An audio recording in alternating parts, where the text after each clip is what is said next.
Blog Talk Radio.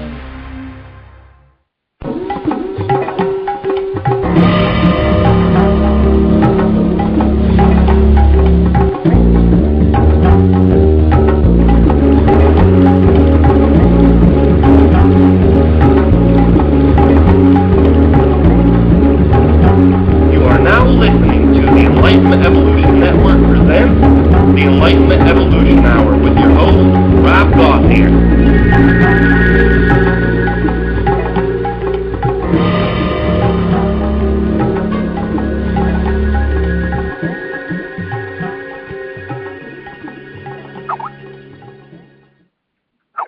Hey everybody, this is the Enlightenment Evolution Hour with your host, Rob Gauthier. And today we have a very, very special show. We have a guest with us today. It's Philip Malika. He is the host of the brand new show to the Enlightenment Evolution Network that will actually be starting tomorrow. And this show is the Philip Malika Consciousness Evolution Hour. He's going to be here to talk with us just in a few minutes. We're going to chat a little bit about him, a little bit about the up-and-coming show, and a little bit about joining the network and everything that comes with that. We also have a very, very, very special clips from the original Master Density class, Advanced class. Now, this is the pay-per-view event that we've done in January, I believe towards the end of January, where Ardith and Treb came in and talked about very, very deep information about densities and dimensions. So we have all of that on tonight's show. But first, we start with our announcements like we do every week. Now, this week, I want to talk a little bit about the network. We have officially launched the Internet Radio Network, the Blog Talk Radio Network, and I now introduce the Enlightenment Evolution Network. This is a network for all things that are metaphysical. We have got the greatest team ever assembled in the history of history. We have a very great lineup. We have a very great setup. And actually, what we have this evening is, basically what we're going to be doing, we're going to be talking about everything metaphysical in this network. Monday, what we have at 9:30 p.m. Eastern, which has been running now for its second week this week, Daniel Scranton's hosting Heart to Heart Talk Radio with Daniel Scranton. Join Daniel as he has his featured guests, and they discuss topics such as manifestation and all things metaphysical. They talk about the shift, extraterrestrial, global events, channeling, energy work, toning, sound healing, you name it, he's done it. Last 2 weeks, he's had a very good show. Last week, he had a wonderful guest. And Rachel, I can't pronounce her last name. She's a wonderful psychic intuitive. And the week before that, he had myself while I channeled Treb. So it's a great show. He's got a great on-air presence. And join him next week on Monday at 9:30 p.m. Eastern. That's 6:30 Pacific Standard Time. Tuesday, the up-and-coming show with Carlos Ruiz hosting Galactic Families. As much as I can say about the show, the name says everything. He wants to help make the connection with our families in other galaxies and other solar systems. It's about the contact and connecting heart from heart with our galactic families. He also runs the Facebook group, or helps run the Facebook group, Yael Civilization, along with some other people from his website, Galactic Families. Wednesday, 9 p.m. Eastern. And also Carlos will not be starting the show up for the next couple of weeks, but when we do, we'll have further announcements. Wednesday, 9 o'clock p.m. Eastern, me, myself, and I, Rob Gauthier, the creator of the Enlightenment Evolution Network, will host this show every Wednesday, the Enlightenment Evolution Hour. This is a trip that I take you through every Wednesday, with the first Wednesday of the month connecting to Treb and having Treb channel. When he channels, you can take all calls, all questions, anything that you want to ask him, he will. The third Wednesday, what I'm going to be doing is connecting with a special guest.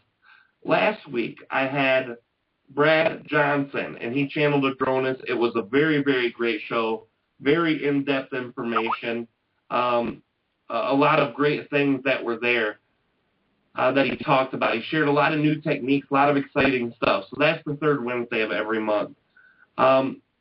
The second and fourth will be just as it is tonight, a freestyle, open up, listening to clips, doing things like that. It'll be really, really exciting. So the next day, which is a Thursday at 9 p.m. Eastern Standard Time, that's 6 o'clock Pacific Time, is Philip Malika. That's who we're having as the guest tonight. He's going to be hosting the Philip Malika's Consciousness Evolution Hour. I have an introduction for that, but what I'm going to do is let him talk about that tonight because it'll be much more powerful coming from him. Now, Friday night, still work in progress. In the next month and a half or so, we'll be having the Earth Experience with Kalina Angel. Kalina Angel will be hosting her own upcoming show called The Earth Experience on Friday night. Dates and details and times, all those things will be coming soon. The Earth Experience explores our soul's expansion through our human experiences on Earth. The first topic that's explored will be what we can do when the shift hits the fan, navigating and expanding through the excitement and exciting confusions that we have manifesting into our new 5D reality. So this is the lineup for our network. It's very, very great. It's going to be very exciting as the network's on. And I'm very excited. I know I've been posting tons of stuff on Facebook. It's a very exciting and great time. So thank you guys all for dealing with my craziness when I go through that. The Enlightenment Evolution Network is a network that's here to help raise the collective consciousness of all people. Anything that anyone wants to experience, we will have in shows lined up. Saturday and Sunday, we're going to be having new shows coming on. We're going through a process of looking through 5 or 6 people who are interested, and we'll get details with that later. This does come at a small cost to myself to maintain this network, as well as the time and effort that all of us put in. Each individual host will have a link on their own shows for donations for them. So if you're listening to one of the shows and you enjoy it very much, please feel free to go ahead and donate to those people who are spending their time. The same with this show and the network. If you're interested in donating to the network or myself, please go to Treb Channeling, and there's a donate button. You can go there and donate through there. Or if you have PayPal, you can jump on and go to trebchanneling@gmail.com and send your donations to that specific email address through PayPal. We are going to have a very exciting show tonight. As I said before, we have Philip Malika, our guest, who is on air with us now. And I'd like to introduce you. How are you doing, Philip? I am well. Can you hear me? Yeah, I can hear you perfectly. Hello, Rob. How are you? I'm doing great. And I'm very excited about this, and I know we've been working on this for over a month now, putting all this stuff together. I know that you've been getting a lot of traffic in your own Facebook group that you created that's really brought a lot of help to people. Can you talk a little bit about this group that you created? What was it, about a year ago? I want to say it was about 2 years ago. Okay.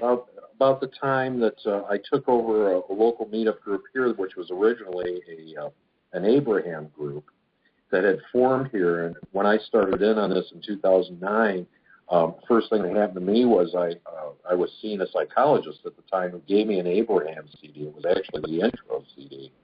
And, a psychologist gave it to me and said, hey, why don't you listen to this and see what you think? And, I listened to it once, and I was scratching my head, and I listened to, because I had no background in metaphysical before that, no background whatsoever. And then I listened to it a second time, and by the time I was done the second time listening to it, I was like, holy shit, man, there's something here. I mean, this is real. I can feel this. I can feel the truth in this. And I basically said at that time, I'm going to give this 30 days. And I'm gonna do this belief work for 30 days that this intro CD was asking me to do, and in 30 days I'll decide if things are better. Man, I'll tell you, it wasn't 1 week. I had had a knot in my stomach, Rob, for 20 years.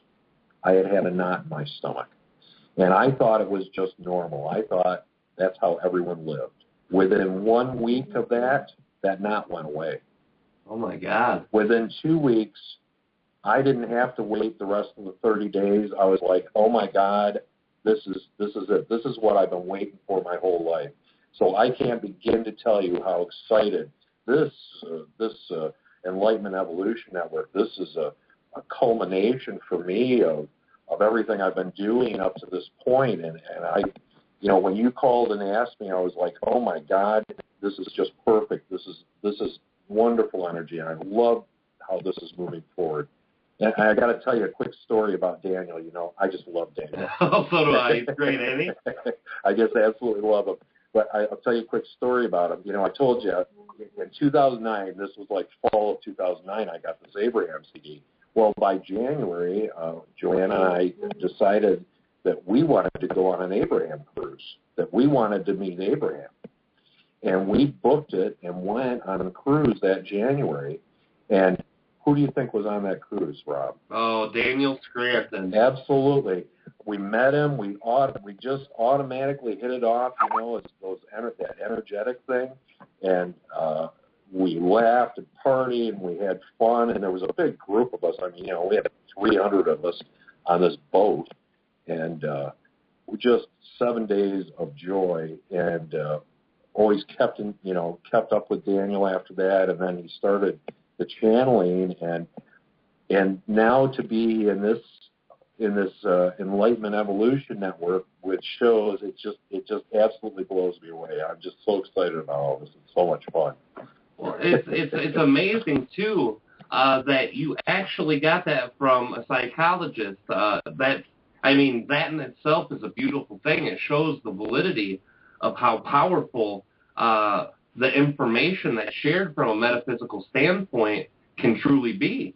Yeah, and I'm a strong believer in that we're led to everything, and it was all perfect timing. Everything that's happened to me, Rob, throughout my life, no matter how it looked at the time, it's always been in its perfect timing. And that was it, and it's perfect timing. And, when it happened, I'm 49, and I go, oh, my God, I get this now. I'm 49 years old. What, are you kidding me? Is this like some kind of cruel joke? What am I supposed to do with this in, what's left of my life? And what I've come to realize is that it doesn't matter. It doesn't matter where you start. It doesn't matter where you pick up, because it's all this beautiful orchestration that's done from the oversoul, that's done from this good intention for us. And so everything that's done such a wonderful flow to this. And, this is what I'm going to try to share with people on the show. Well, it's an amazing story, too. The thought of the physical part of you that was so bogged down because of the, I imagine, would be negative energy, negative thought process, negative mindset, the things that we all usually come with default as human. Just to know that alleviated or was alleviated from the whole energetic system within 1 week, that shows you how strong your consciousness is in building your physical ailments and your physical recoveries. Absolutely. And, with the meetup group, I always tell people, when I talk about the meetup groups, I have 2 local groups that meet here face-to-face. I'm near Detroit in Michigan like you are, and I took over this Abraham group, and we meet twice a month at this little hippie hangout in Clarkston called LA Cafe. And it's wonderful. We get between 10 and 20 people each meeting. And, I'll tell people, and we can go around the room, every single one of us who's in there, every single one of us came to this through some sort of major event in our lives. We came up against a wall, or we came up to this crossroads, and from that flowed this choice that made us look outside of ourselves, and forced us to look outside of our lives and to look try to look at a bigger picture. Because I think, when you live with the reasoning mind and you live with black and white for so long, after a while, you have to have a belief that there's something more to it. You can't, we didn't crawl out of a swamp as a collection of amino acids. We, that came together by accident. there was a design to this, and I use the word divinity sometimes, and I know that makes people uncomfortable because it's associated with religion and God. But when I say divinity, what I mean is intention. There is intention to everything, and consciousness is everything, and consciousness always has this good intention. And so it just leads us from wonderful experience to wonderful experience. Even if we don't think they're wonderful at the time, they're still leading us in a particular direction that's meant to serve us overall. Absolutely. Absolutely. And that's the one thing that I found, too, in my life. Everything that I just thought was the worst thing I could ever go through, when I look back, I see the blessing in it, because it brought me to a place of understanding, learning. It's hard because the no pain, no gain attitude of humanity really gives us that as our layout. And even that's a built-in belief system.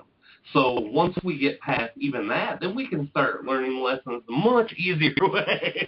Yeah, right. Especially if you grew up in Michigan, right, Rob? Oh, Michigan, that's the other thing, too. You brought that up earlier. We are both fellow Michiganders, and most people, whenever I say Michiganders, they think that's a made-up word, but that's the official terminology for Michigan people. Is it really? Yeah, and that's the beautiful thing. I've been here most of my life, since I was 4 years old.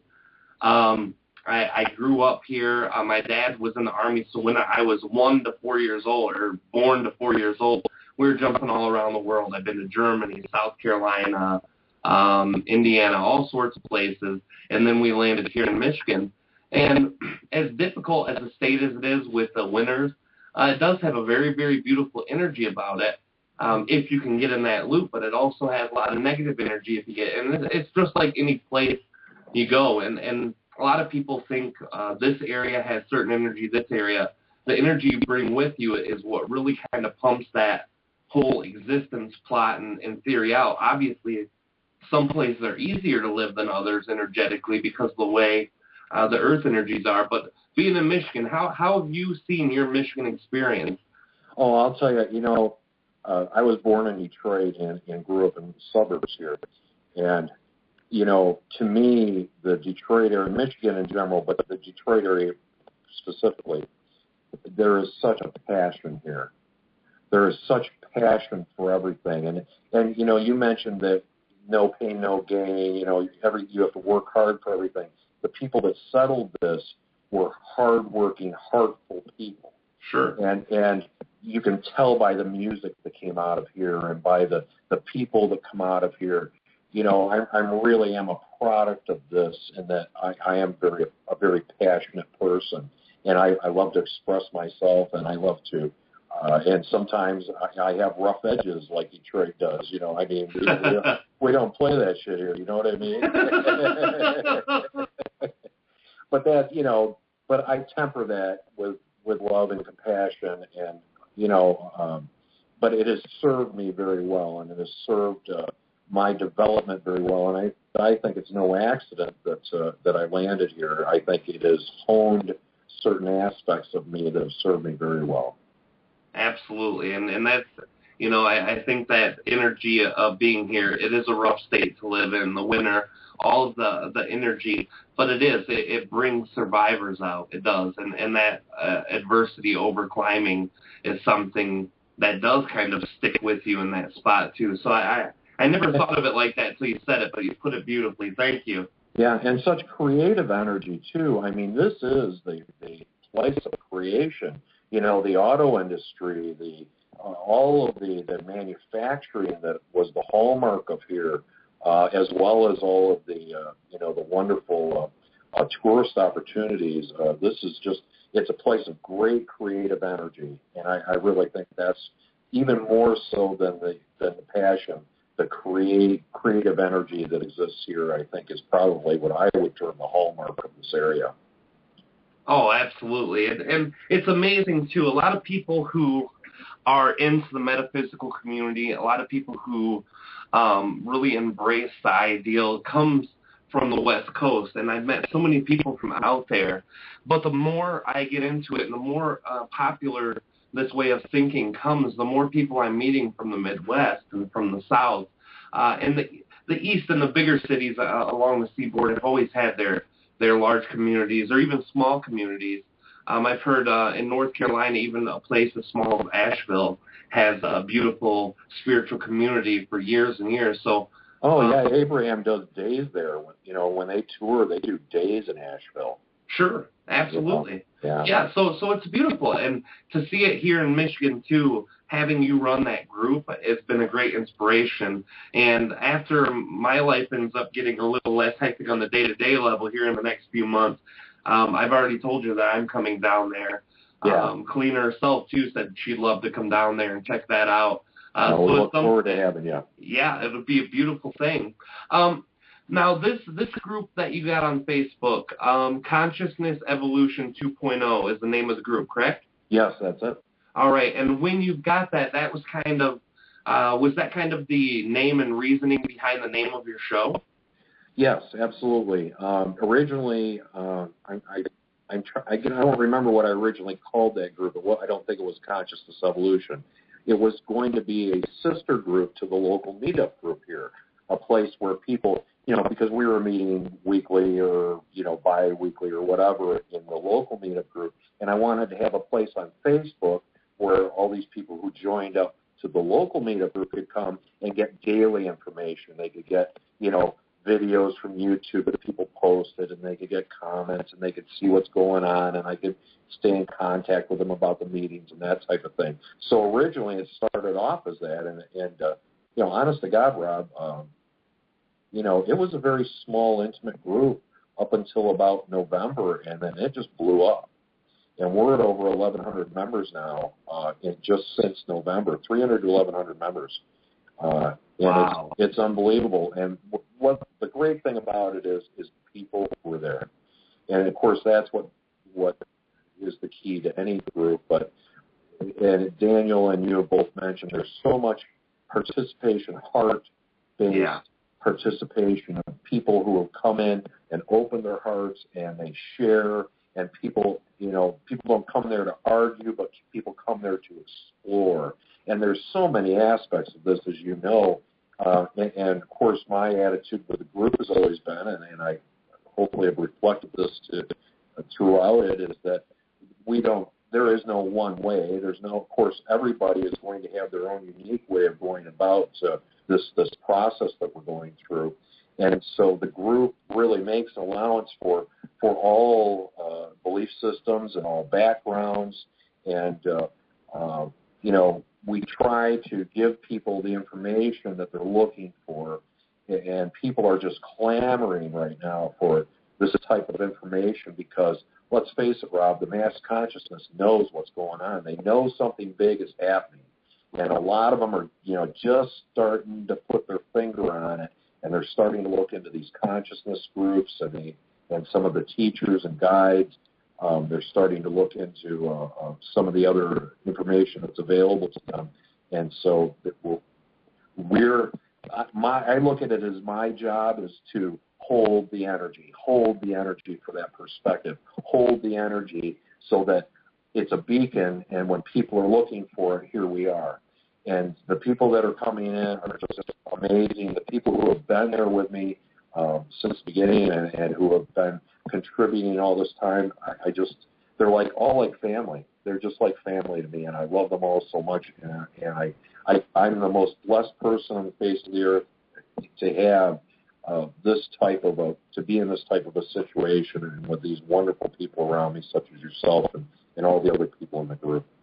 Well, that's the one thing I've noticed about the group is it has, honestly, for the size group, it has more activity and more useful, like you said, that heart-to-heart style of activity than groups that I've been in with 20, 50,000 people. So it's beautiful to see the information, and it's all one brand of information, too. It's the kind that accepts and that allows all types of possibilities, not the kind that restricts with dogma or restricts with aggression to what is not like. So it's a beautiful, beautiful group, and I really do. I've only really promoted a couple groups out there besides the ones that I run, or the like pages. Yours is one of them. The IEL Civilization that Carlos runs is another one. Both of those groups are really great, really positive, really insightful, and have a lot of people who share, as well as the admins who do the perfect job of allowing the energy to come through. And I like how you said that, holding the energy. That's a brilliant concept. No, thank you. And let's face it, Rob, we're in the process of redefining our definitions. So, people come in and they talk of God, and people come in and they talk of, some of the spiritual teachers, and, we can accommodate all of that because the idea of God is changing, and the idea of so many of these definitions that we've used for years and years, and many of them are religious-based words that have this baggage that comes along with it. So we're also in the process of redefining all of this into our new knowledge, because the old answers just don't work for the new questions. And that's what is driving people to these groups and driving people to seek out this information. So it's very easy then if you can just allow that people have the basic idea, but they have to come from where they come from. So it's amazing when I look at the people that come through the group. We have all backgrounds, all ages, all religious backgrounds or not, all over the world, people are coming into this group. And when I look at them, it's amazing, because I'll go to their page, and I just do this to make sure they're not bots.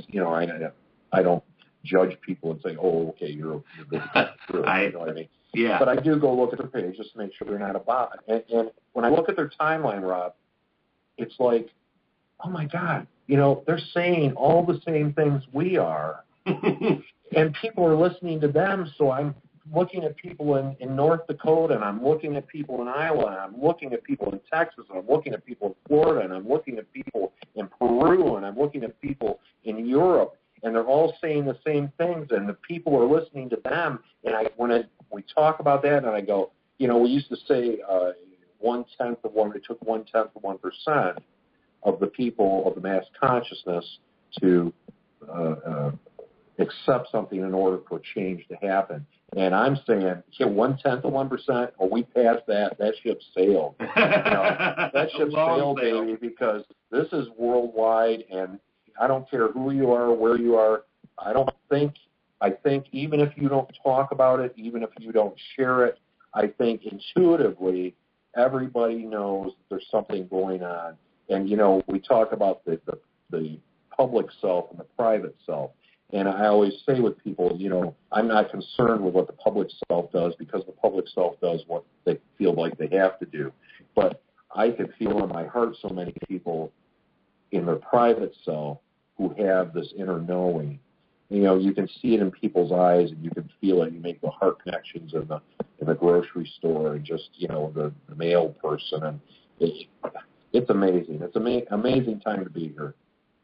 Oh, absolutely. It's the greatest thing ever. I'm always fortunate because of the work I do with channeling. People come to me who are of like mind, like thought, the people who have that inside of them, the people who have that just natural love inside of them, and the natural caring and wanting to learn more and to be more and to connect more. So it's just a complete advantage, but not everybody has that. So places like this group on Facebook, places like the YouTube channel that you do, all those places people can come and they can either learn or share. The local meetup group, that's how we found it. We were like, I wonder, we came across, we were so green under the collar, when we first came into this stuff, and we said, gee, I wonder if there's an Abraham group around with people who think like this that we could actually talk to, because at that point, it was like being in a vacuum, it's like, oh, God, who do I talk to about this? They're all going to think I'm crazy. And we looked, and there was one like 5 miles away, a meetup group for Abraham. We were like, oh, my God, how perfect is that? Oh, my God, that is brilliant. How convenient, huh? Oh, yeah, and so, I always encourage people in their own communities it's so easy to start up the meetup group, and there are people who want to be involved and want to meet with like-minded people. They want to have these discussions. And I got to tell you, Rob, when I sit down in there with tables of people and we all open up our hearts and we start going, we create such a vortex of energy in this place that it's just, people just leave there. I mean, I can't even go to sleep, for a few hours. The energy is so strong. And once you've experienced that, you'll be hooked. I mean, so many of our listeners, I'm sure, are maybe very isolated in some ways. And so I do encourage people to look. If you don't want to start your own, go out and look, because there's metaphysical groups forming in every town. And Meetup is a perfect vehicle for that. And so I highly recommend it. And the actual meeting of people physically and bringing that energy together, bringing your energies into the same physical place, you just light up. You light up like a beacon, and you attract energy from all over the universe. And it's an amazing time. It really is. Well, it's a pretty great idea. When you talked about that before, sharing the concept of starting your own meetup group, it's something that I was very, very interested in because Kalamazoo is a very small place. The closest large city is Grand Rapids, and that's about an hour and a half away. So I figured, I don't think I can start one. And that whole, Negative Nancy thing slipped in my head a couple of years ago when I heard you mention, to promote starting groups up. Sure. But I'm telling you that the more I lighten up, the more I loosen up, the more I align with myself, the more that thought keeps coming to me. Kalina and myself have talked about starting a local group in the area, too, for that. And I think now is the best time. There's no time that's better than now. And to have the capability of being face-to-face with all those, people out in California, there's a metaphysical spot or the light temples, all these places open to the public where people can. But out east, Midwest, starting your own is the perfect vehicle to be able to connect heart to heart. And like I said, I'm lucky. I do have that chance, but not everybody around does. So any information that I could share, any experience that I could share, I would be so grateful to teach and to learn, because we all do both of those when we interact and open our hearts up. You bet we do.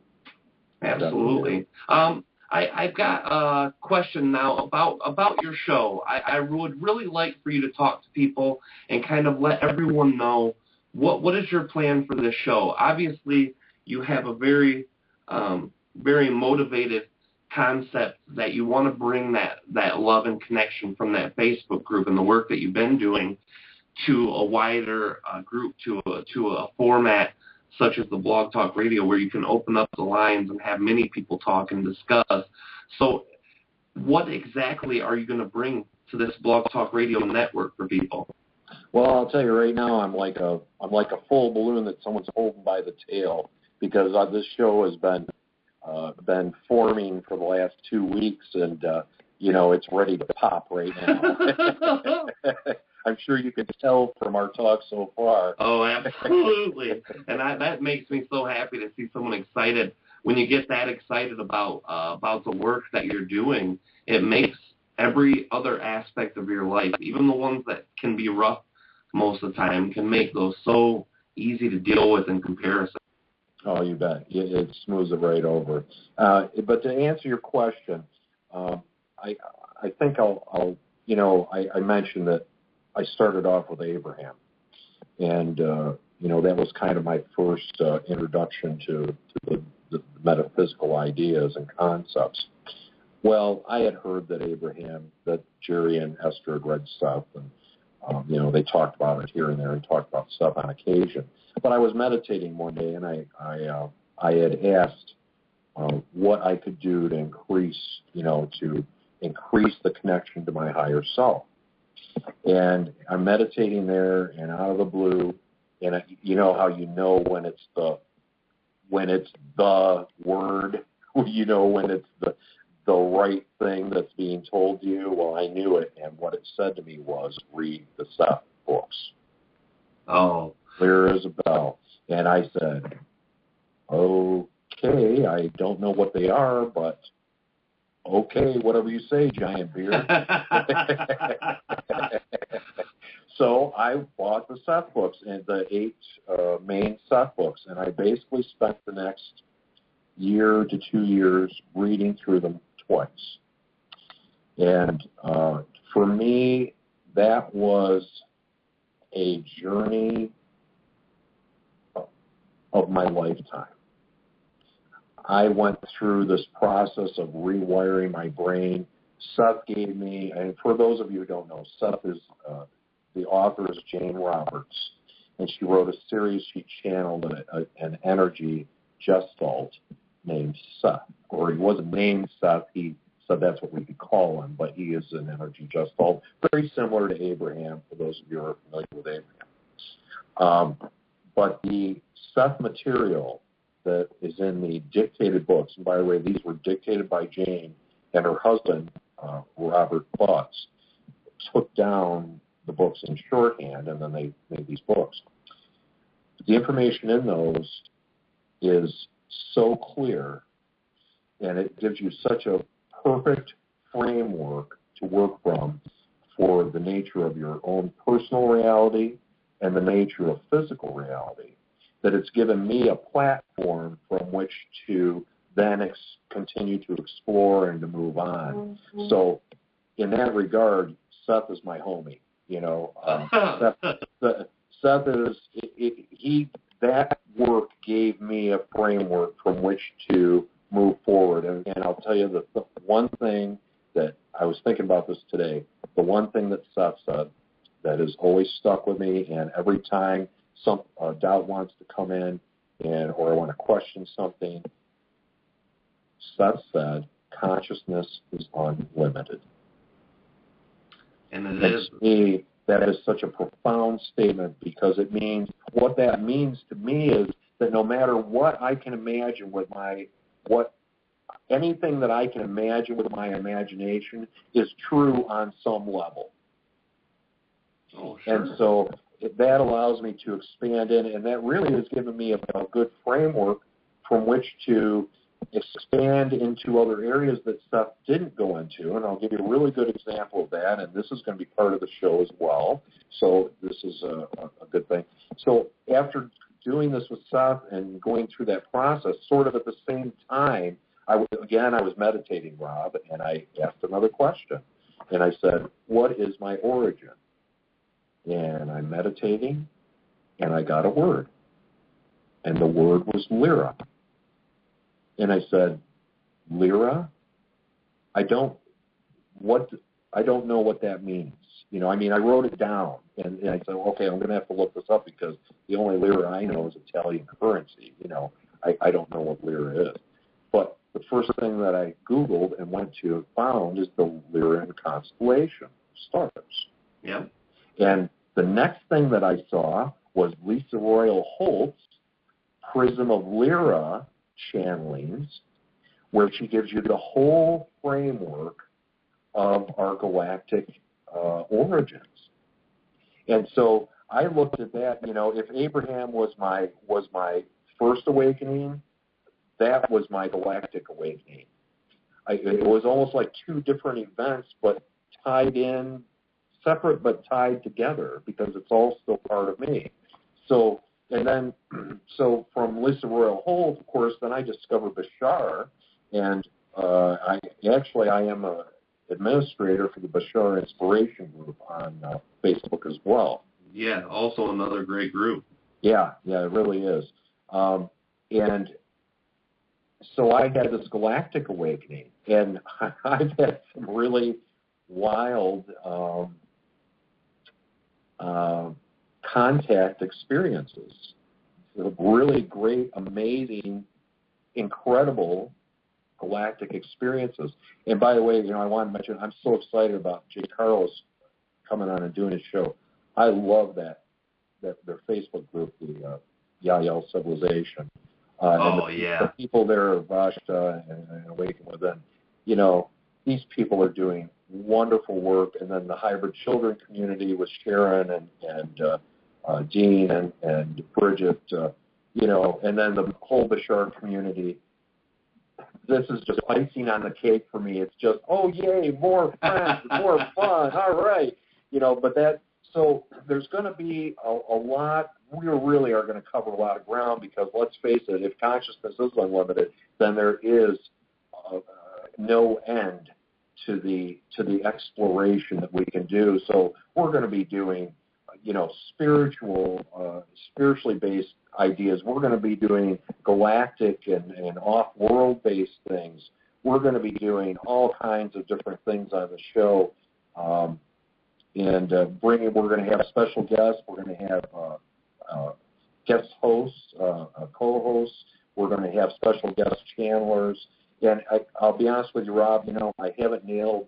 I've got a couple for sures that I know of that are going to come on the show, but I haven't nailed anything down yet because I'm such a nonconformist and such a I love to go by the seat of my pants. So, I really just want to get the first show under my belt and then just kind of, it's great being able to be, what's the word, limber. It's great being able to shift gears in a moment. And so once we get the show under the belt and see how things work and see how it works with Blog Talk Radio, because this is a new experience for me, then we'll start to nail down more specifics about who the guests are going to be, when they're going to be on, and the format of the show. But more or less, I'm going to treat it, conceptually, I'm going to treat it the same way as I treat the Consciousness Evolution group on Facebook and the same way as I treat the local meetup groups, which is kind of, with the local meetup group, I come in and I talk. I'll usually have a subject that I want to talk about, to throw out there. Maybe it's a current event. Maybe it's something that I have a pretty good sense of energy movements, big energy movements. So I can kind of feel when something is forming, something is coming to the surface in this process of discovery that we're all on.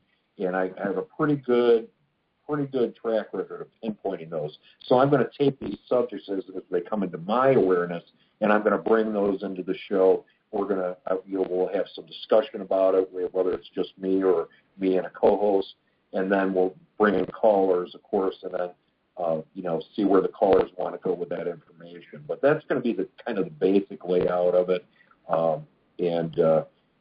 I just think it's going to be amazing. It's going to be a wonderful opportunity for people to interact. And we have tons of people. And by the way, I want to tell you about the meetup groups. And of course, obviously, you can tell I can really talk, Rob. But I wanted to tell you, I started these meetup groups here. And not only do I have the Consciousness Evolution meetup group, but I also have a UFO ET meetup group that meets here. Oh, for wow. people that are more in tune with that. They're more in tune with the extraterrestrial or intergalactic energy. And, really, I kind of chuckle because, to me, they're all part of the same big thing. But yeah, absolutely. Different people. But what I wanted to say is we bring in people from all over the place. I got people that drive down from Saginaw for the ET. Oh, wow. I got people that come up from Monroe and Livonia and from Clinton Township who come in for these shows. We've had, commerce all over the place. People are looking for this information.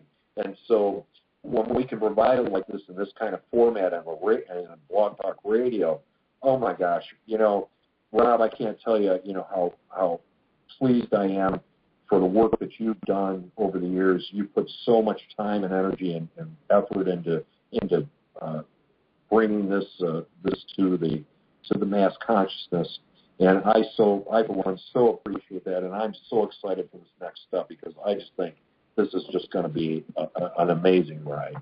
Well, I appreciate it, and that's part of my passion too, to get that information out there, to do it in a way where anyone who wants it can have it.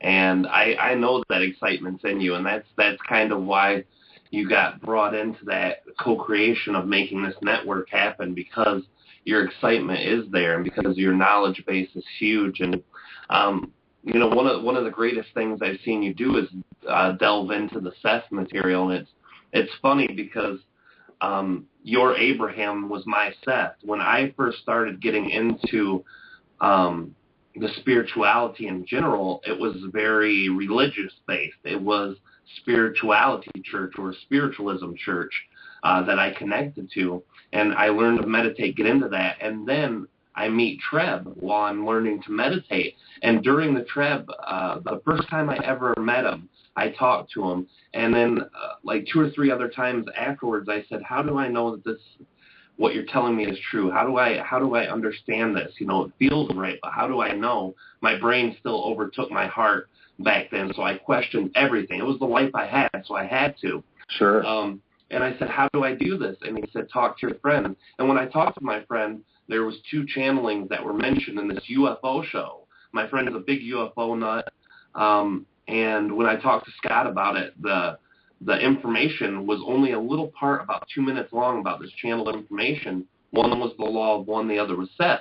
Well, Law of One is what they were focusing on. Seth was only mentioned in 2 sentences. Oh. The guy said, second to none, or second to only the Law of One is the Seth material by Jane Roberts in the 1960s. Yeah. That's all he said about it. That stuck out more than all the description of Law of One. I jumped on it. And the first book I read was Seth Speaks. And still, to this day, my favorite book. I have a copy of it at all times. I've given 10 copies of it away to people. That happened. Yeah, and I hold it. That's kind of like my Bible because of the intricacy and the clarity of the channeling. As much as I love and admire all the work that I do, and my connection to Treb is so profound and so much more meaningful than the connection to energy of Seth. The information that came from Seth is just so profound. It's so clear and so beautiful. And I don't take away anything from any other channelers, including myself, in that way, but just the information is so great. So I'm glad. That's what I enjoy. When I turn on your YouTube channel, I see that Seth's material be broken down so clearly. And, it's for the people who don't know about this that can jump on there and just understand. You break it down for people who are beginning all the way to very, very advanced and even expertise in metaphysics, and all of them can understand it so clearly. So you're putting in that same work I am with making people aware. It's a beautiful thing, and I love this whole concept of the network. Yeah, I do too. Yeah, and Seth is interesting on the YouTube channel. What I've done is I've read these sessions, because each they would do a session, and that's how they were like their chapters. So one week they would do a session, and then Rob would record it. And what I'm doing on the YouTube channel is I have playlists of the book Dreams, Evolution, and Value Fulfillment, volumes 1 and 2. I'm just about done with those 2 books, but each session is a separate YouTube video, and they're anywhere from 10 to 20 minutes long each. But what's great about it is there are people that would be loath to sit down and read a book. But this way, they can put it on their laptop or put it on their computer and go about their business and walk around and do their housework or, whatever else it is that they're doing, and they can listen to the session. Mm-hmm. And what's really great about it for me, and the reason I love doing that, is because, we talk about Abraham and Seth and Bashar and all of these different teachers. The Abraham energy, the Seth energy is very present with me all the time. And I don't mean Esther Hicks. I mean that energy. The Abraham energy feels like it's like a parent. Like having a parent with you all the time, a loving parent. And I feel their energy with me. I can communicate with them. And Seth really is the inspiration that comes through me when I write. A lot of the stuff that I write on the Consciousness Evolution group, a lot of the, I do some long writings, and what happens is I'll get a download about something or an idea. And many people who are doing this type of work are familiar with this, of getting a download. And it unravels like an onion, and all of a sudden, so it'll stew in me, and then all of a sudden, I'll know what I want to write. I'll know exactly what I want to write, and I'll sit down and write 3 pages without lifting my fingers from the keyboard and never have to go back and edit it, because that's that inspirational flow, and that is that Seth energy. I recognize it, and there's a personality to it. I recognize it, and that's what's flowing through me. So, people say, well, are you channeling? Well, yes and no. I mean, I'm not channeling in the traditional sense, but I'm certainly being inspired by those energies, and they are working their energy through me. And so in that way, I become a pretty good conduit of their energy, and it's very rewarding to be able to do that. But I feel very close to those energies, and I know that I believe very strongly that all of these energies are around us all the time, and it's just a matter of whether we choose to recognize and connect to them or not. Well, sure. And when you're describing that, the first thing that came into my head is, Philip's channeling. That's exactly my first thought as you're describing how this energy works through you. So even though it's not channeling in the same way that some consider, there's all sorts of channeling, and that is channeling. You're bringing consciousness, connecting to you through you as a part of you, and it integrates higher understanding, and that higher understanding comes out. And that's channeling. In my book, I consider that the same form of channeling I do. I just had to kind of go to sleep at the wheel and let Treb do it first. Right. So, the other thing you said, too, about reading the books, that is so helpful, because I am the way that my cognitive learning mechanism works is the audio cognitive learning. Whenever I read, I can come through with a high comprehension level. I have a high reading level, even though my writing is horrible. If anyone's seen me type, you know exactly what I mean. But I go through, I can read, and I take it in at about 60 to 80%, depending on my focus or my interest. But when I'm able to listen to it, I feel it. I'm one of those people who senses energy, very highly empathic, very highly able to feel energy. So when I hear information, I take it in at much higher level, 90 and 100%. I don't just hear the words, I feel the energy with it. And reading, I don't have that.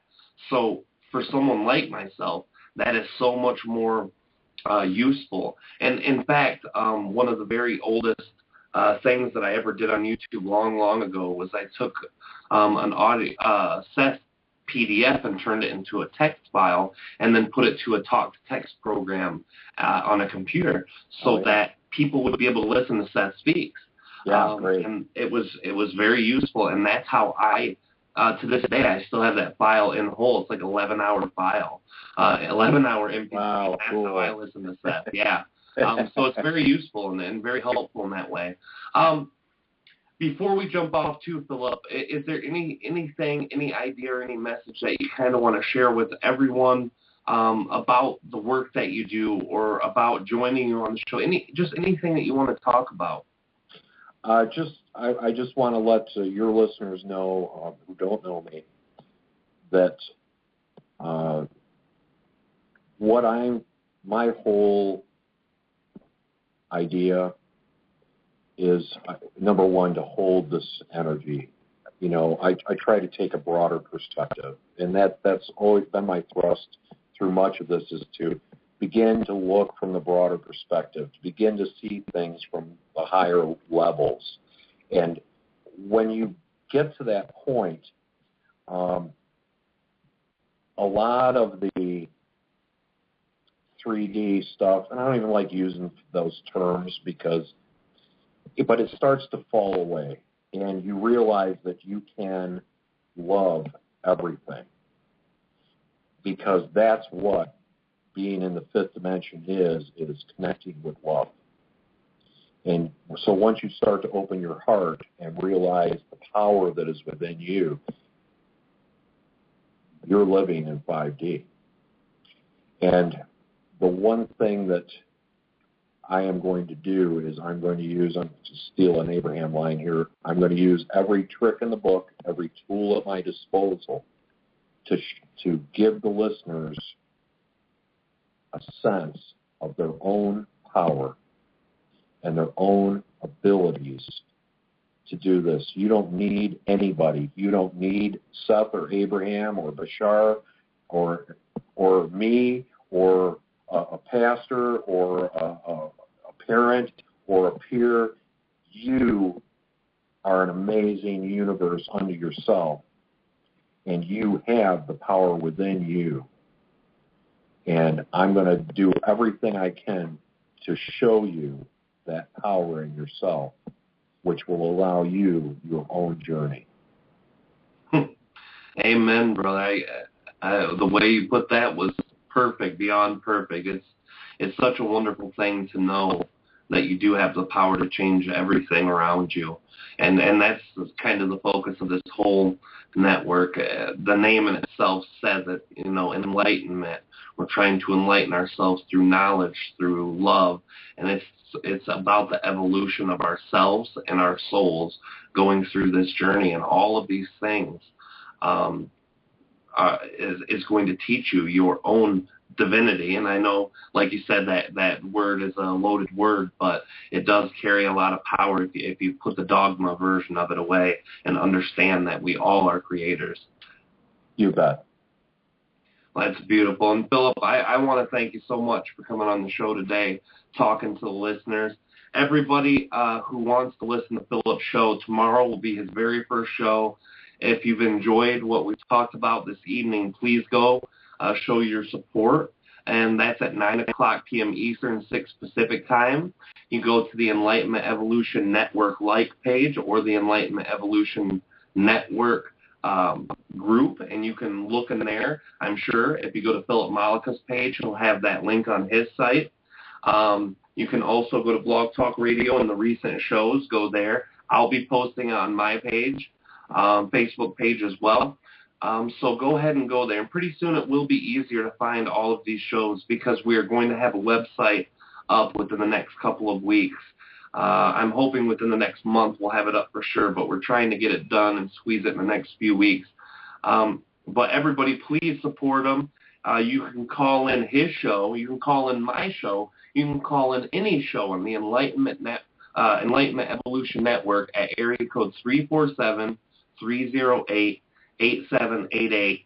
Or if you sign up for your own Blog Talk account, you can go and call through on Skype on the links that we send you for these pages. So feel free to call in. Call Philip's show. Thank you, Philip, so much for joining us tonight. This talk has been very, very expansive, and I appreciate the time and effort you're putting into this out of your own life to help people and to hold that energy for people.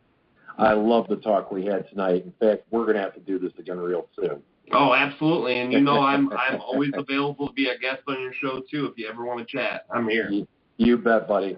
I love you. Have a great show tonight. Hey, I love you, too, brother, and thanks again. Everybody, Philip, you too, brother, and everybody, Philip Malika, great guy. I've known him now for a couple of years as we met through Facebook. He followed the work with Treb channeling, and very great guy, very great friend. I know him very well. Like I said, he doesn't live very far from me. I'm going to be going over to his groups too very soon. It's a very, very, very beautiful experience to have him on the show, and I'm going to be there listening to the show tomorrow with him. I'm going to be calling in tomorrow. So I would say if you guys enjoy the Enlightenment Evolution feel, the Enlightenment Evolution Network experience, then by all means, just come on and communicate with us. I'm going to be on hold here for 1 second, and then we're going to start picking up from the clips. So I'll be with you guys in 1 minute. All right, everybody. I just had to say bye to Philip in the proper way. Tonight, what I've got is from the Density and Dimension series, or better known as the Master Density class, we have some clips. Now, we did a pay-per-view event this January where Ardif and Treb came in and talked. George Sparakis, the former member of the Rob and George Enlightenment Evolution show, was a guest. He was asking questions, as was the audience, as well as Kalina Angel. All of us were a part of this great event. And this great event is still available for those of you who wish to experience it. You can always contact me, and I can get you guys a copy of that too. But I've got clips available right at this time, and I wanted to share. Now, this comes from Ardif. Most of the people who follow Treb channeling might not follow Ardif or might not know about Ardif. So the background is, the very first time I had a chance to experience Ardif was the making of my very first book. I did this book with Jefferson Viscardi. I want to say maybe a year and a half ago. It's probably been closer, actually. It's probably been closer to 2.5 years. And Jefferson and I did this book, very great book, Benevolent Reptilian Hybrid Human with Treb Yitney. And this was a very, very entertaining book. It was a very expansive book. It got us to get the general idea of who Treb is. It gave us a good idea of what reptilian energy of a benevolent and malevolent energy was. So he expanded on the ancient reptilians, a lot of things. And through this book, we had a chance to meet Ardif. And Ardif came through and gave me the greatest understanding of densities and dimensions that I've ever heard or ever experienced. And basically, when this information came through, it was very profound. Now, I know a lot about densities, dimensions. I've done my own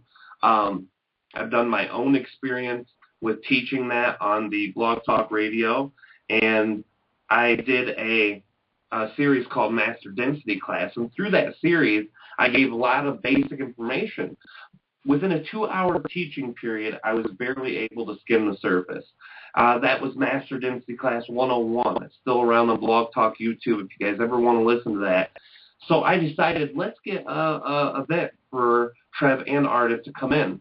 Now, I am going to be brutally honest here, and I don't like to say anything negative about my own experiences of channeling or anything, but when this information came through on this one event, I was slightly disappointed with the information that came through. And it wasn't because it wasn't brilliant. It was. But when I had expressed to Treb and to Ardif to share very, very intense and deep knowledge, I thought that they would say things that I wasn't aware of or things that I didn't know. But the deep and extensive knowledge that actually came through was things that I was well aware of. And at first that kind of disappointed me, and I was like, oh, it's not as intense as I wanted. I wanted this to be a really great, huge event. Everyone that came to it loved it. Everyone learned something. The issue is I was looking at my own self, and I was looking at the information that was coming through Treb and Ardif, and I judged it because I thought it was going to be able to learn a lot more myself. I love learning just as much as you guys do. And through the channeling is a perfect opportunity for me to learn. But through this evening on the information, I did learn a few things, but I didn't learn a lot, and I was hoping I'd learn a lot. I went back and I asked Treb a couple days after, what's going on? I listened to this back. Where was that super intense information? They said the information was very expansive, very intense, but the reason you didn't perceive it as that is because you already have a very huge and great grip on this idea. And the stuff that's intense to you is going to be above what the collective was at that event. So what they were saying is basically they take a read of the energy of the group that was there, they gauge their understanding, capability of knowing knowledge and intaking the knowledge that was already out there, and they came up with that explicit direction or direction to maintain the understanding of the larger group. And I understood that, I accepted it, and I go back and listen to it about a month after we did it, and I realized how deep and profound and intense this information was. So I was very excited to hear that, and I wanted to share a couple of clips with you tonight.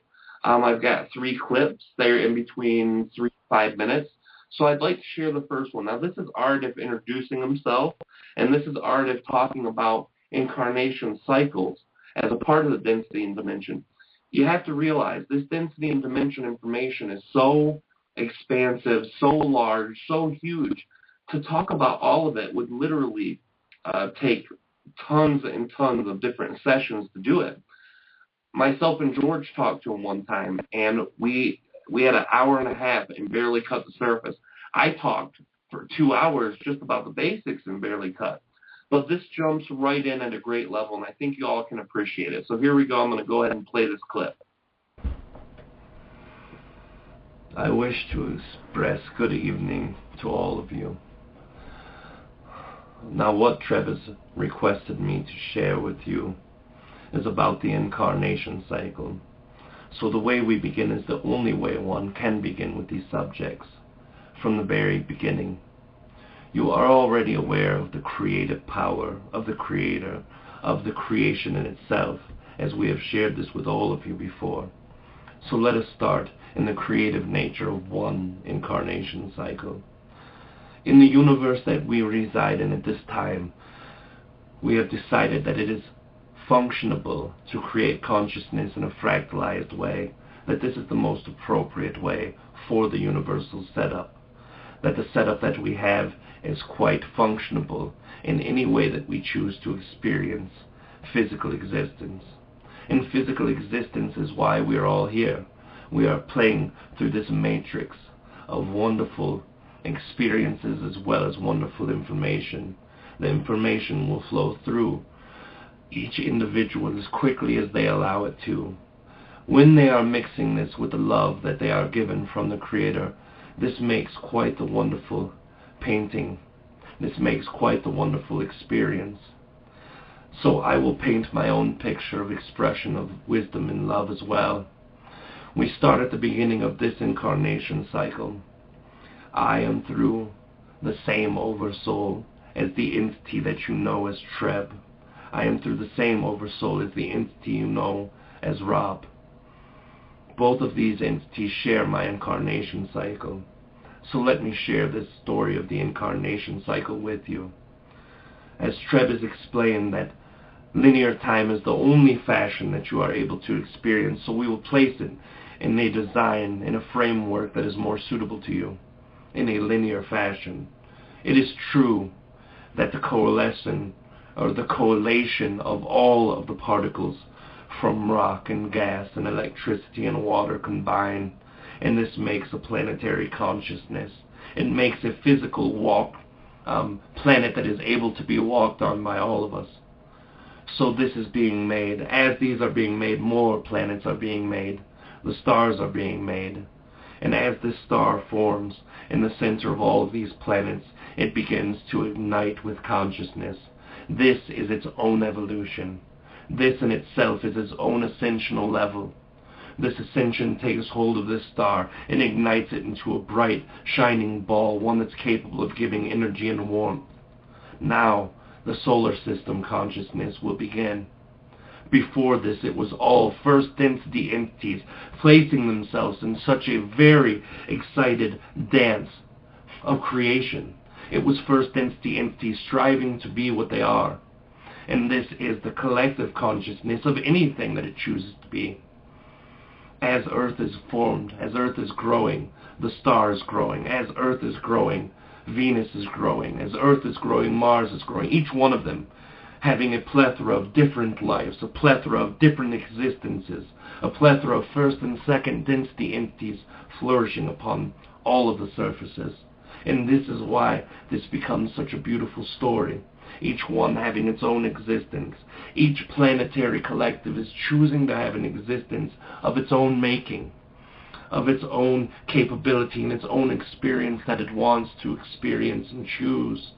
And the Earth has chosen a very beautiful path, one of great water, one of great life, one of flush existence. But let's not jump ahead of ourselves.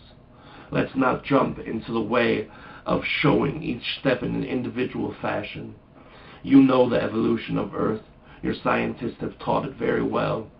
For the last 100 or more years, they have taught you how small life turns into larger, and this larger life turns into much more complex life, and much more complex life turns into even more complexities. Each individual step from the beginning of the secondary or second level consciousness, this second density consciousness, all the way to the third. And this is what your earth has experienced, but let me express what it will experience. It will experience a splitting. And in the 2012 area, your earth has already begun to split. There is a pathway of what most of you call positive and a pathway of what most of you call negative. I beg you not to see these both in this way. They are neither negative or positive. They are only different alignments of the same capacity. It is only different alignments of the same natural flow of evolution. One is going to self-love. One is going to love of all. And as they are splitting in this fourth density, each entity upon these planets are becoming more aligned with who they truly are. All right. Now on that clip, what Art is talking about is how consciousness creates physical reality from the ground up.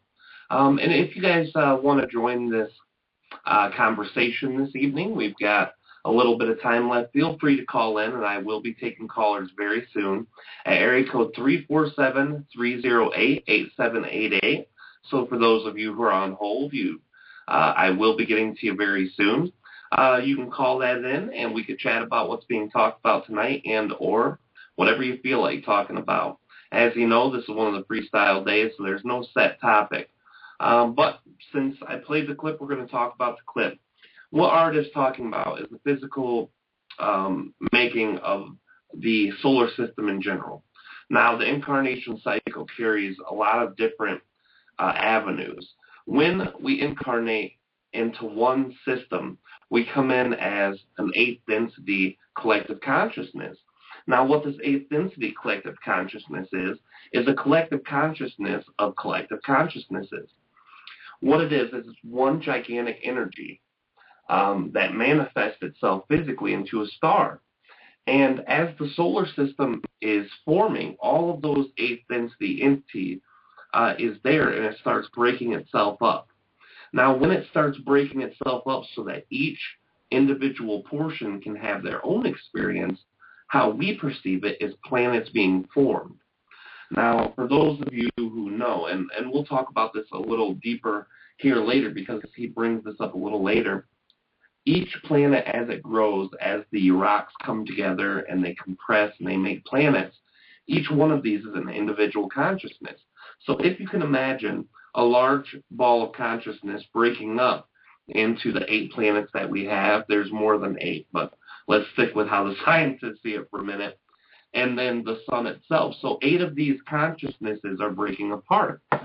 But before they break up, there's still one, and that one entire consciousness is the star. So that's the center of the entire experience. The star, the 8th density entity that came to experience the cycle, will manifest as a star. Now, as it breaks up into these 8 portions, consciousness is not divided out equally to the size of each planet. So the Earth gets their own, Venus gets their own, Mars gets their own. Each individual planet has their own consciousness. Now, just as fractals in an oversoul, each one of those came for their own experience. Jupiter came to be the big guy on the block, the gravitational protector of the inside planets, as scientists would call it. It came to be the experience of the largest physical planet, and it carries tons of attributes, and you can see these attributes being talked about in astrology. What did Earth come to be? Earth came to be the heart center. It came to be the experience of love, the experience of multitudes of different kinds of life. It came to be the mecca of our solar system for consciousness in this time. There was consciousness before on Mars. There was consciousness before on Venus. And Treb explains this a lot, that Venus had very large amounts of consciousness on every planet. Just because we don't recognize something as life doesn't mean it's not there. These consciousness manifest themselves out individually. Each one plays their part. Each one plays their role. Now, as these energies are being split up, we see the manifesting of physical things. The physical planets themselves is the first formation. That's the first density experience for every planet. They have to form rock, ice, magma, fire, all of the first density elemental concepts. Then it goes to the second density life.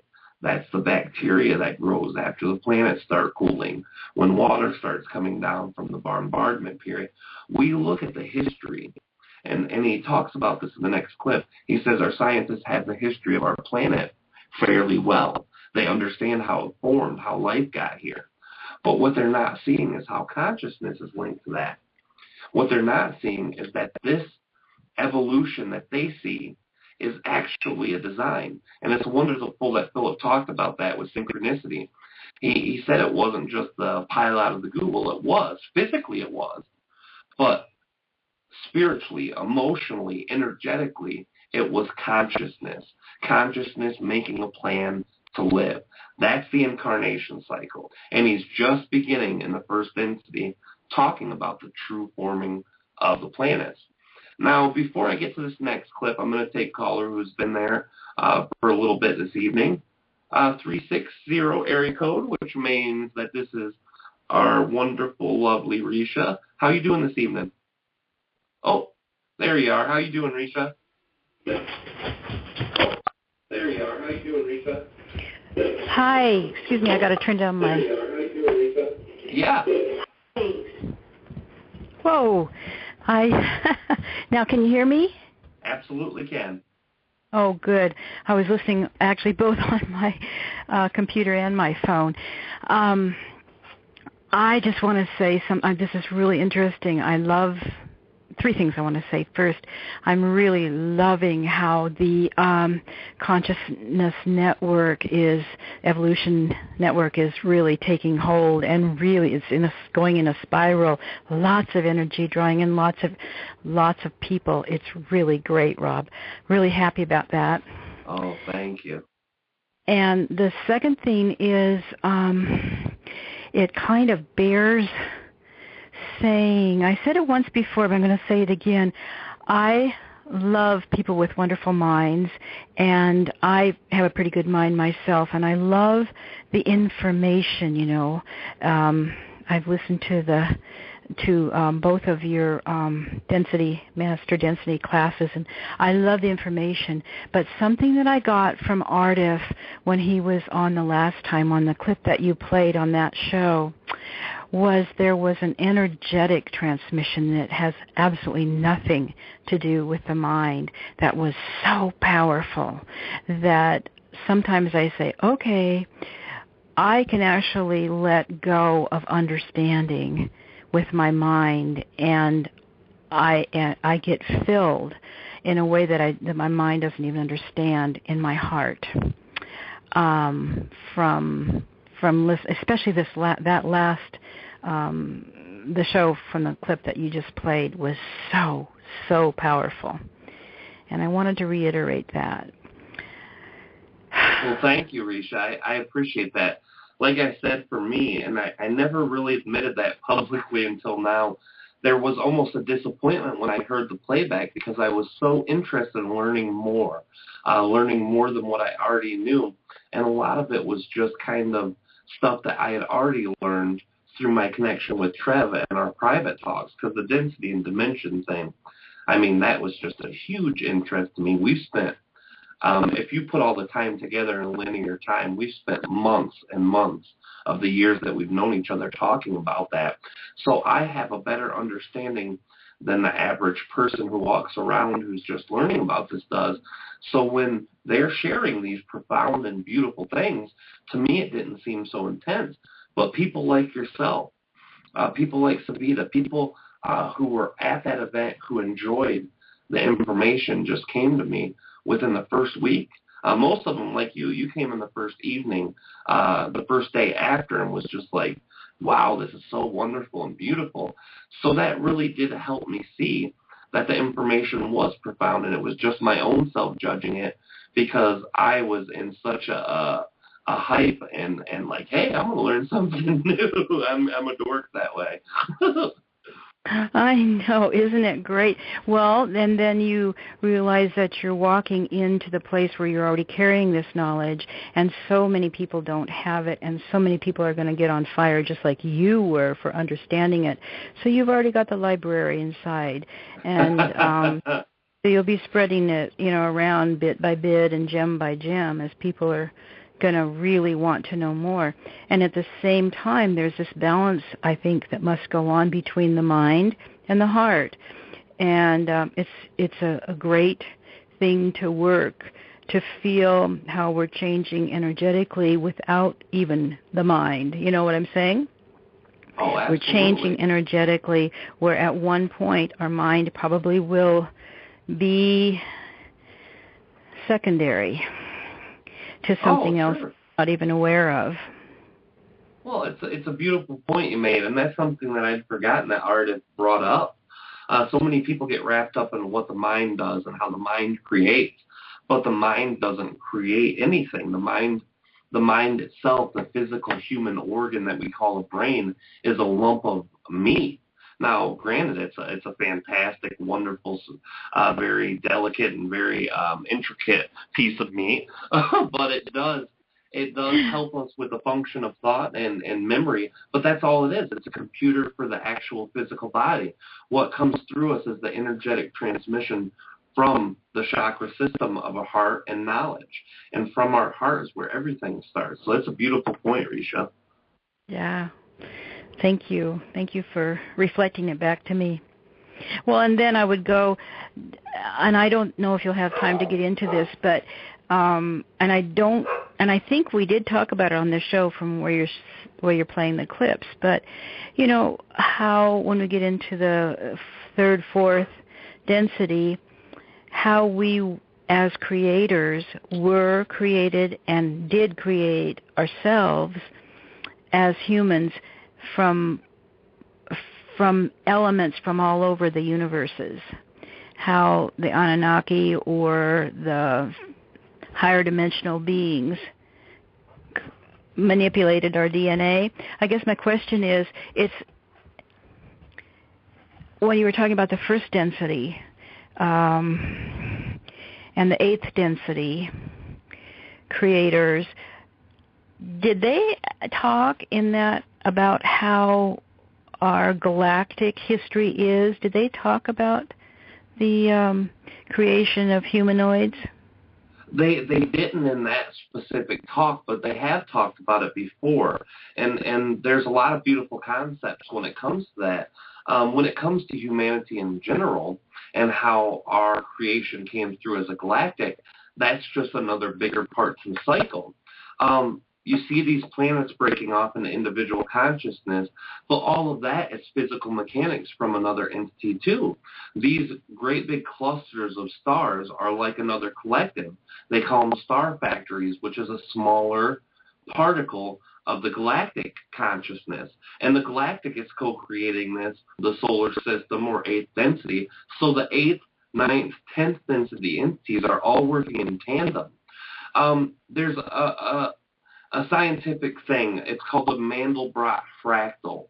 And when you look it up, you could see that this man invented this algorithm that's shown as a picture. And when you change one integer in this algebraic form that comes to life as a actual picture, you can zoom in on it, and it repeats itself over and over and over again. And every time you change one thing on it, that design changes throughout the entire thing. And it shows us how consciousness works. Consciousness works from the top to the bottom and from the bottom to the top. Every time one energy changes in the whole situation, every time one entity decides to create something, everything changes. And we're all being changed as a part of another entity's thought process, their creative power. So it's very interesting. And when you look at that, are you talking more specifically about the actual creation of man and how the galactic collective was playing a part of that, or were you talking about those two things separately? Well, I was wondering how they fit in, how the actual creation of the humanoids fit in, where it fit in along the evolutionary cycle. And I know you hadn't gotten to that part because you'd only gotten up, to the second, I think, density is what you were speaking of, and then you. Sure. But yeah. Yeah. And what I was going to say also when you were just as you were speaking about the algorithm, that's where my mind slips out because I try to keep it linear, but I do know that it's totally and completely unlimited. It literally goes on forever, and everything is possible.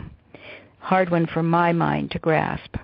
Sure. It's hard for all of us because we always see things as so much bigger than us. Even knowing what I know with the in-depth information, density, dimension, incarnation cycle, all these things are pretty complex for the human experience. Even knowing all that still blows my mind. When you say that, it makes me look. Most people don't even understand how small and how insignificant most of us feel just with our solar system. Our solar system is less than 1 grain of sand compared to the entire world full of sand. So, I mean, literally, just in our galaxy, it feels like that. When we go out, there's hundreds of trillions of galaxies in our universe, and our universe is one of many universes. And that's not including all the different dimensions on time. So we feel like we're so small and insignificant. And when we're living in that linear time fashion and linear experience, it's so difficult to place how one thing affects all of the other things and how one entity's will or desire to create something can truly affect us, hundreds of thousands of light years away. It's a beautiful concept, and I don't think our minds are meant to understand that. A lot of people get upset when I say that. They get very frustrated, very mad. What do you mean we weren't meant? We're here to learn. We are. But at the level of consciousness that we have, we just can't get that yet. And that's a beautiful segue into a clip that we have later. Ardif explains, you think that I'm great, you think I'm wonderful because I have all this knowledge. Well, I'm just one small part of a bigger thing. The only reason I can integrate into that greatness is because I see my oneness with it. And that's a beautiful, beautiful point. Once we see our oneness with us, with the universe at whole, then I think we're really going to start getting these concepts because we don't have to separate it.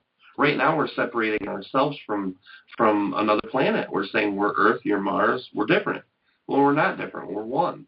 We can't even get past colors, religions, and physical territorial boundaries at this point as a race. Once we do, we'll see that oneness, I think, reflected much, much clearer. Beautifully put. Thank you. Oh, thank you, Risha, too, for calling in. You're always a great caller. You always have such great questions, such great energy, and I love you very, very much, Risha. Is there anything else you want to talk about before you go for the evening? No, I'm really up for listening to the next clip, and so you can just put me on hold, and I love you, too. Right. Hey, all right, thank you. We'll talk to you Bye-bye. soon, and tell Stanley we said hello, too. All right, to the next clip, then, with Ardif. But you think, if one planet is here and one planet is there, which one can you exist in? Which one is there? How are we not going to be able to perceive all the others who do not join us? But this is also a miscommunication. This is also a lack of understanding that all probabilities are being played simultaneously in this wonderful story. And both go into their own existence while a copy of each of you are on both.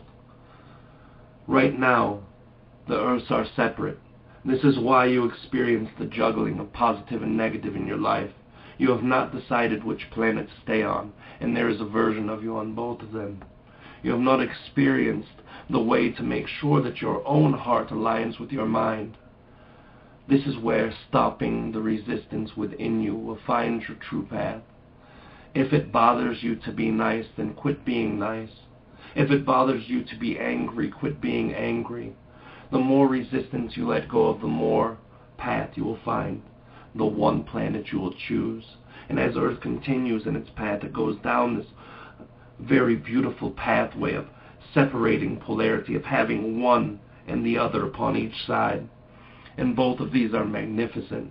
Both of these are wonderful in the eye of the Creator, as well as the oversouls who have placed their own existence in this way to create such a beauteous, harmonious splitting. We look at the one that is considered mostly by humans to be positive. And this is where people begin to align with their hearts.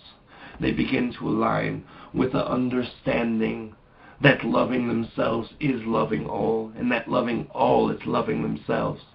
They no longer distinguish between the two. It is synonymous. It is one and the same. The next level begin to go through separation. On the other side of the split, they begin to align more with the disconnecting more, the more versions of wars, the more versions of racism, the more visions and versions of hatred. And as this split goes on, it's not a bad split. This is a very beautiful split as well. It's very difficult for entities who live in polarity to see a non-judgment of these things. But this is an essential part of the evolution. It is not to be judged by us. We do not judge the path that any of you take. This unharmonious, in your eye, war-ridden world serves a purpose. It serves the fourth density, negative path, as most of you say, and the positive one is going here. You are able to go back and forth as long as you wish to experience this, but until you let go of the need to experience the other planet, you will never find which planet you truly belong, and then the collective upon that planet will never find a true and full, unfiltered pathway, and it separates more as it goes. Well, that clip is talking. I took the clip out that talked about the second density growth. Now, we jump into growing from first density to second density, and we'll cover that really quickly. Second density is the animal experience, and it starts well before then. It starts as bacteria. All things that we see living in second density, and this experience is important. It's through the will to survive, the will to exist alone, that things become manifested on this level. It's a very important part. It's a very survival-oriented skill. As we began with bacteria, bacteria from rocks that are being shot from other places that once lived in the deep parts of our solar system, or the deep parts of exploding stars from other systems, any part where life once lived, it's brought back to these planets. When you look at history and the way that scientists think that Earth formed, you'll see that once the planets stopped colliding and joining consciousnesses, once that the planets' paths were set, we were bombarded tremendously. We have all of these asteroids and comets just smashing into Earth. You see it from the moon, and the moon isn't really a fair characteristic of that. As we all understand, the moon was not originally there, just depending on which version of history. Treb's talked about both parallel realities, one where the moon was always here, one where it was brought in. Both of those are valid. Just whatever your belief allows you to have, that's the version of the moon you get. It's a very similar moon in the way it looks.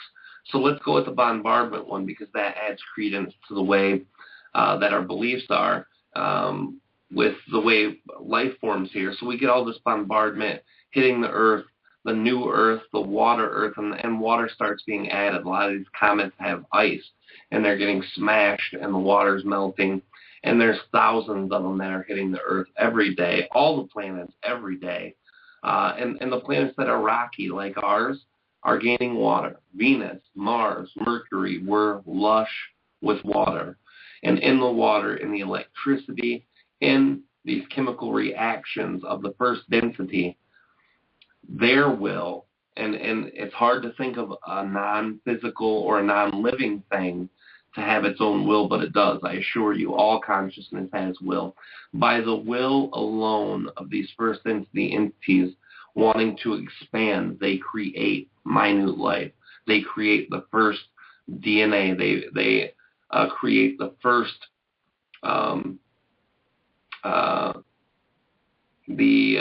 I can't remember the kind of acid that helps build life. They create this in a chemical reaction with this bacteria that's being brought through with all of these primal things that are being brought forth to Earth. It creates life, and that is their will to expand. And through the consciousness of these new bacteria, through these new RDAs, these new energy complexes, it grows into different forms of life. And it always expands that way. Bacteria has to grow into something. Minor life forces like little plants, or I can't remember the name of the very first oxygen-making organisms here. They make life. A lot of us don't understand the history of Earth truly. There was several beings that lived on this planet, not just the Atlanteans, not just the Mu continent, not just the primitive caveman, not just any of these. There was life before that. The very first dwellers on Earth lived during the time where these plants were coming in. These second to third density life forms lived. They grew and they evolved into their own entities. And there was oxygen. Oxygen chased them out of here, and the Earth continued to change. The growing of oxygen in the atmosphere chased the very first Earth dwellers out. They were one of the very first third density entities to leave their planet without promoting themselves to a fourth density entity before they did that. They no longer live in our existence. They are not physical again. They finished their cycle, but the Earth goes on. They had to leave here, and as they did, new life grew in. Weather change. You guys know the seventh density entity as a collective grows, and each time things grow, things change. The face of our planet looks different than it did billions of years ago, and it's for a reason. All of these different life forms come. Now we're here at our own consciousness, and this is where he's talking about the third to fourth density exchange, which is what we're going through now. It's the splitting of two consciousnesses. The splitting of these consciousnesses and planets is very vital. It's going from a place of polarity to a place of actual splitting. You know, we're going from polarity to either negative or positive. And he labels it negative and positive because that's how we experience it.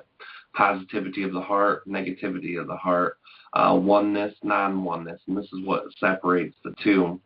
That process, what he's talking about, and the more it accelerates, the harder it is to jump. And this is basic understanding for most of you. So I'm going to go ahead and play this last clip of what Ardif wants to share with us. The bigger the distance, the harder the jump it is to make from one to the other. So you continuously go, and you go through many incarnations.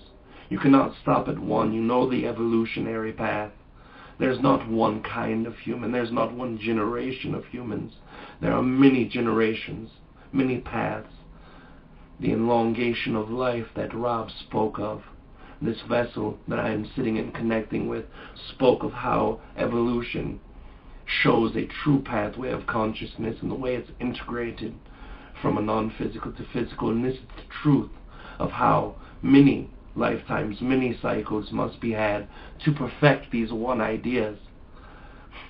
Most of you would look at me as if I appear to be perfect in your eyes, because I am aware of many things, because I'm aligned with my heart, and because I am aligned with my mind. But this is not the truth. Because we are still physical, we are still learning. Because we have not connected to all that is in a full, unadulterated way, we are still learning. So we continue the path, the positive, becoming more in tune, the collective, each entity connecting to each other, loving each other more deeply, finding ways to go around all of the problems that you are dealing with today. Money, food, poverty, all of these problems that you carry as a collective begin and become figured out by you. Less resistance falls by this way, and in the way that most think of negative, it becomes better, but only better to the alignment of selfishness. It only becomes better when you are aligned with having more than another, when you are aligned with loving yourself. And even this pathway will lead back to planetary oneness. Eventually, the being tired of taking from each other, then they will begin to love themselves as a planet. Then they will begin to come at one, but they are still separating themselves from all other races. Then we are the Earth entities united. But we do not wish to unite with Venusians. We do not wish to unite with Pleiadians. We do not wish to unite with the reptilians. All of these things do not align with us. They do not resonate with us, so we are separate. And even though the path gets better on both ways, there is still separateness there. And then they move into the fifth density, the fifth step up the ladder. Love is mastered completely at this point. Earth becomes in love with itself. It loves its brother man. It loves its fellow mankind, but it does not like everything else. It becomes peaceful to an extent, but it does not see its oneness with others. The Earth on the positive side sees its one with other. It sees that it is connected very deeply, and there are more races that come. Literally, at this point of the Earth's evolution, there are thousands of races that connect with it all of the time. Type 1s and Type 2 entities are always connecting, and this positive Earth version always shows all of these entities love. They know that they're connected, even if one would see fault with them. In your human perspective at this time, you would still understand the beauty of that entity for all that it chooses to do. And this pathway of the negativity as it starts in the fifth begins to come more aligned with knowledge. This is where technology becomes very high importance to this positive entity or negative version of the fifth entity, as most of you would think of it to be. And this goes along and further aligns more and more with its own self, and technology becomes to overwhelm the human experience. Everything becomes artificial. There is no connecting to the Earth itself. There are many ships that leave the Earth. Earth does not have, at the probability rate, approximately 1/130th of its population on Earth at that time. The rest of it's going throughout the rest of the galaxy, looking to find more ways to learn. The other Earth is less populated than it would be had it been on this line, much less populated, but it is more connected. More of the entities live on Earth, but go elsewhere to visit. They are connecting to all other races, just as these entities do, but they are doing it in a way that seems more proficient to them, to be at one with their homeland and also be able to connect out. And then there's learning processes that are being made and beginning to manifest instantly. And this is where it becomes very different for the instantaneous manifestations. The instantaneous manifestations of the entities that are in the negative mindset, as you would think, become very hostile, become very separating. They only begin to integrate more with separation. These entities begin to become more at one. They begin to have other entities living upon their planets, them living upon others. They begin to see the ways of the positive nature.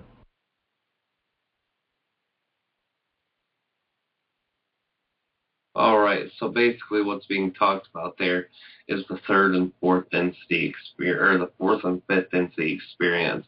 And I cut it off there because he goes through and talks about the fifth, the sixth a little bit. The point that he's trying to get across isn't so much how each one of those live, because those in itself are very, very interesting points. But they have little to do with the bigger point he's trying to drive across. He's trying to show everyone that this growing path, that this evolution is of a soul. And you've heard him say that even in his own understanding and his own knowledge and his own divinity, there still isn't a complete comprehension of all things. There isn't a completeness to a physical entity. We live in a physical experience so that we can learn. The oversoul is connected. It knows everything, but as physical beings, we're only fractals of an oversoul. We're only small parts of a piece to a larger puzzle. So when we are fractals, when we are those parts of the oversoul, there's still much to be learned. And that's why we experience so many incarnations. That's why we experience an incarnation cycle itself. We have to learn multiple things, multiple variations of things. And that's why our experiences are so different now. You go to your neighbor, they're having a completely different experience than you are. But when you understand that oneness, you see how the similarities roll in. Everyone's going through the same types of stuff. If I've experienced it, you've experienced it. And we all can see that because we understand that we're one. Even though we don't feel like it all the time, we still have a basic understanding. We innately know that we are one deep in our heart. Maybe innately isn't the right word. We're taught young not to believe that, but you know what I mean. It's a pure understanding. And the more that we focus in on these concepts of oneness, the more that we connect to what we truly are, the less resistance that we have, the more clear these concepts come to us. That's what Art had talked about when he was talking about if you feel like being grumpy, then stop trying to not be grumpy. If you feel like being happy, be happy. Stop resistance. If there's something that excites you, act on it. If there's something that doesn't resonate with you, stop doing it. It is only then that we'll be able to really appreciate how things work out. We don't do things that are in our excitement all the time as humans. We believe we've got to do this, we've got to do that. And when we do, that causes suffering because we're going through resistance. We're doing something that our heart doesn't want us to do, but our minds tell us we have to do. That's what causes friction. When we release that friction, when we release that resistance, that's when we truly see the sun shine on the other side. And I don't know about you guys, but I love seeing my sun shine. I love you guys very much. I'm going to go through a couple announcements before we end for the evening. But I really want you guys to keep that in your hearts and minds tonight. I know we covered a lot of things with Philip. Philip's a great guy. Remember to tuning into his show will be of a great, great benefit to everybody. That just knowing that we have a place now as this network to come. Very soon it'll be every night to be able to come and to learn these things and to talk about all the things that we've got going on, all the things in our day-to-day life, all the things in our spiritual self, and all the bigger pictures. I mean, we can't beat that. It's a very great opportunity to jump in and to really inspect all of the things that we want to learn and inspect all of the things that we've been learning and need to integrate into ourselves. So thank you guys so much for being a part of that. You guys know about the network. You know well about it. Monday evening at 9:30 p.m. is Daniel Scranton hosting Heart to Heart Talk Radio. It's 9:30. He usually goes for about an hour and a half or so, hour to hour and a half. He's done 2 shows. They've both been great. Next week he has Nora Harold, great channeler. Those of you I'm sure who are listening know who she is. Nora Harold's a great lady. I've talked to her many times, just a wonderful, wonderful person. He'll be there, or she will be there on his show next Monday. Tuesdays, we have Carlos Ruiz, and he is hosting Galactic Families. We will have announcements for when that will start very soon. It should be in the next few 2-3 weeks, maybe a little longer, maybe less. We're hoping for the energy to culminate in the correct way. Galactic Families, so that's Tuesday at 9 p.m. Eastern, 6 p.m. Pacific. Wednesday, this show, you guys know it well, the Enlightenment Evolution Hour. You can come and check that out every Wednesday at 9 p.m. Eastern, 6 p.m. Pacific. Thursday, our guest for tonight, Philip Malika, will be starting his new show, Philip Malika's Consciousness Evolution Hour, and that will be at 9 p.m. Eastern too. And then we'll have Friday nights, which is still a show in the making. In the next month or two, we will have our very, very own Kalina Angel, and she'll be doing the Earth Experience. We're not sure about dates or times yet. We don't know what time in the evening that'll be, or if it'll be during the day, but it will be a very beautiful show. So keep your eyes and ears peeled for that. You can contact us through myself on my Facebook page. TrebChanneling.com is my website with the Treb work. you can go contact us at the Enlightenment Evolution Network Facebook page, the like page, and the group. Also, the Enlightenment Evolution Hour, this show itself has its own page. Contact us. Let us know what you want to hear. If there's any guests that you want us to have on the show, let us know. We'll work on getting them. All of the things that we're doing for you. So to keep in contact with us is a very good idea. You can also contact me at trebchanneling@gmail.com. And as far as supporting the network, supporting each and individual host, they all have donation links on their own Blog Talk links, so you can donate to them. If you want to donate to the network in whole or to myself for this show, you can always go to trebchanneling.com on the donate button. You can look at the donate link below on the show, or you can donate it through PayPal at trebchanneling@gmail.com. I love you guys so much. This has been a wonderful show. Sorry I didn't get to all the callers today. We ran short on time, and I really wanted to get those clips played. Thank you to the wonderful guest, Philip Malika. And we'll all be supporting his show tomorrow by listening at 9 o'clock p.m. Eastern. And keep your eyes peeled for the Enlightenment Evolution Network like page. We'll have the link up for that show tomorrow, as will I on my own Facebook page.